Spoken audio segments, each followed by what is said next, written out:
পতিত সরকার, ফ্যাসিস্ট সরকার, আওয়ামী সরকার অন্যায় করেছে, মানুষকে হত্যা করেছে, খুন করেছে, গুম করেছে। আপনারা কি অতীত সরকারের বিচার আপনারা চান? বিচার শুরু হয়েছে, আরো বিচার অপেক্ষা করছে। আমি বলতে চাই, কেউ যদি এটা বিচার করতে না চায়, যদি বলে যে আমরা ক্ষমতায় গেলে এসব মামলা তুলে নেওয়া হবে, তাহলে কি জুলাই বিপ্লব, এই বিপ্লবের প্রতি কি ভালো ধারণা হবে না বিশ্বাসঘাতকতা করা হবে? অতএব যারা অন্যায় করেছে তাদের বিচার হতে হবে। বিচার যারা করতে চায় না তাদের মতলব ভালো বলে মনে হয় না। 2 নম্বর হচ্ছে সংস্কার। সংস্কার করতে হবে।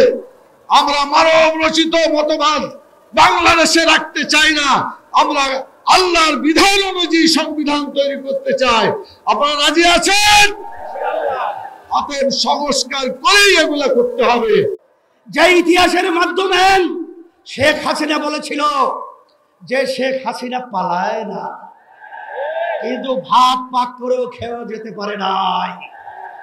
ঠিক আপনারাও আজকে যদি জনগণের অবস্থা না বুঝেন, নির্বাচন দিয়ে আপনারা তালবাহারা করেন, আপনাদেরকেও ইতিহাস সাক্ষী থাকবে।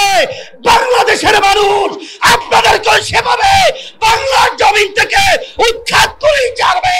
বাংলার জমিনে আপনাদের স্থায়ী থাকবে। বিএনপি দেখেছি, আওয়ামী লীগ দেখেছি, জাতীয় পার্টি দেখেছি, কিন্তু ইসলাম আমরা দেখি নাই।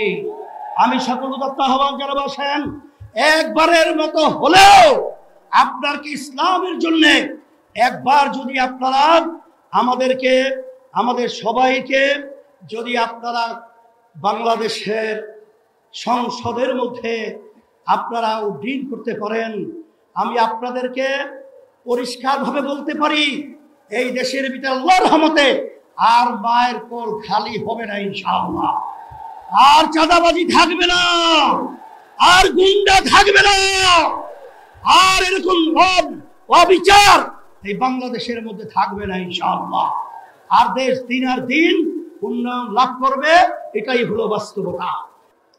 বারবার আমাদেরকে সিঁড়ি হিসেবে ব্যবহার করে ক্ষমতার মসনদে যাওয়ার পরে ইসলামকে সর্বক্ষেত্রে জবাইয়ের প্রবলতা আমরা বাংলাদেশে আপনাদের থেকে দেখেছি। বারবার দেশের উন্নয়নের কথা বলে, বারবার মানবতার কল্যাণের কথা বলে আপনারা বারবার মানবতাকে জবাই করেছেন, দেশের উন্নয়নকে বিদেশে বেগম পাড়া তৈরি করেছেন।